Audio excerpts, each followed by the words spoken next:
নীরব এক রাত, মিশরের বাতাসে ভয় আর আতঙ্কের গন্ধ।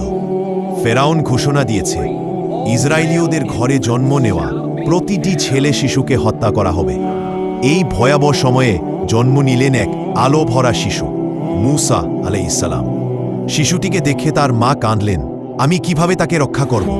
আল্লাহ তার হৃদয়ে কথা দিলেন, তাকে দুধ খাওয়াও। যখন ভয় পাবে তাকে নদীতে ভাসিয়ে দেবে, চিন্তা করো না, আমি তাকে তোমার কাছেই ফিরিয়ে দেব। মায়ের বুক কেঁপে উঠল, কিন্তু আল্লাহের এই প্রতিশ্রুতি তার সাহস হয়ে দাঁড়াল।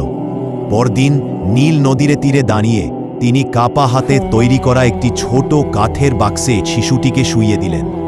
মা জানতেন নদীর স্রোত কত নিষ্ঠুর হতে পারে, তবুও তিনি আল্লাহের উপর ভরসা রেখে বক্সটি নদীতে ভাসিয়ে দিলেন।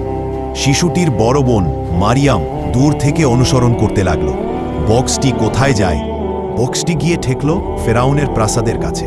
ফেরাউনের স্ত্রী আসিয়া বক্স খুলে অবাক হয়ে গেলেন।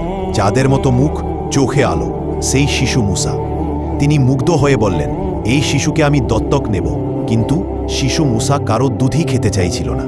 প্রাসাদে হাহাকার শুরু হলো, কে তাকে দুধ খাওয়াবে? ঠিক তখন মারিয়াম এগিয়ে এসে বলল, আমি এমন এক মহিলাকে চিনি, যার দুধ সে নিশ্চয় খাবে। প্রাসাদের লোকেরা তাড়াতাড়ি সেই নারীকে ডেকে আনল। তিনি ছিলেন মূসার নিজের মা। মায়ের চোখে জল এসে গেল, বুকে জড়িয়ে ধরলেন হারিয়ে ফেলা সন্তানকে, যে সন্তানকে নদীতে ভাসিয়ে দিয়েছিলেন মৃত্যু থেকে বাঁচানোর জন্য। আজ সেই সন্তানকেই তিনি ফেরাউনের ঘরে নিরাপদে দুধ খাওয়াচ্ছেন।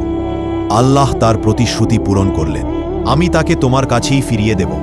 শিশু মূসা মায়ের কোলে, আর মা তাকিয়ে আছেন আকাশের দিকে।